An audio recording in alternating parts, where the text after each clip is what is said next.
Nepal is one of the most disaster-prone countries in the world. Every year people are killed by floods and landslides, and the country lives with the fear that an earthquake could strike at any time. In response, the government of Nepal has joined hands with donors, international financial institutions, development and humanitarian agencies to form the Nepal Risk Reduction Consortium, or NRRC. It's a unique, collaborative approach to disaster risk management. Nepal is famous for its extraordinary beauty, its mountains, the world's highest peaks, these rivers and incredible water resources. But the flip side of being such an extraordinary country in terms of landscape is that this is also one of the most risk-prone countries in the world. It's faced with tremendous hazards, flooding, mudslides, droughts, but also an enormous threat from potential earthquakes. The plates that we are standing on top of are moving at about 30 millimeters a year, and this pressure is building up, and of course periodically over the years has to be released. In 2009, the government of Nepal and a group of agencies came together to look at the idea of coordinating disaster risk management work in the country. In 2011, the NRRC was officially launched. The aim of the NRRC is to support the government in better coordinating disaster management in Nepal, both for reducing risk as well as responding better to emergencies.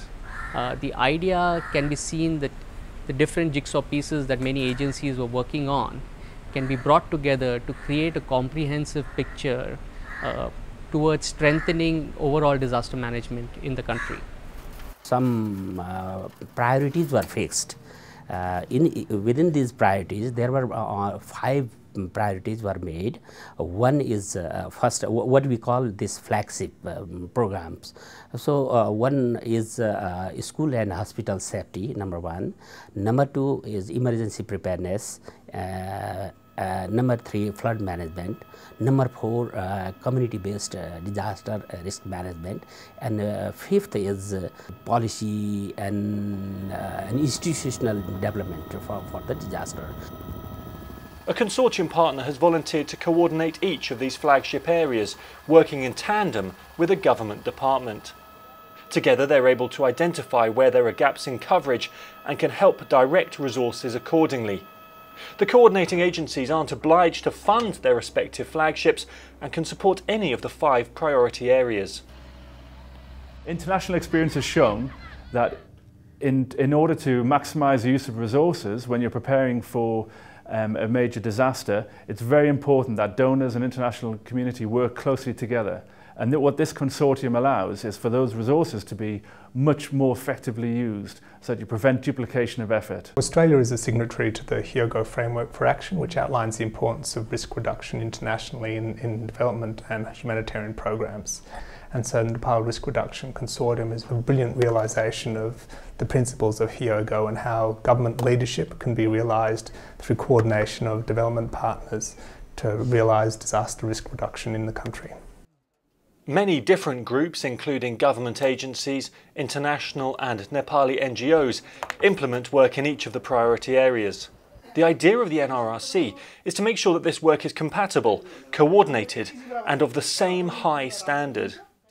If you are well coordinated and if you have the, let's say, the common understanding of the issue, then greater would be the impact of every individual's and the agency's contribution.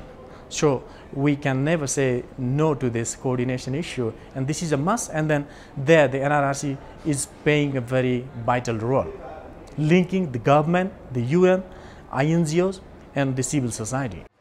The challenge is to initiate multifaceted approaches to each hazard.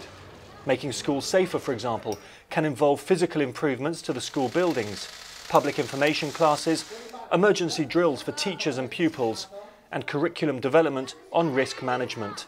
It's a challenge that requires many different organisations to come together.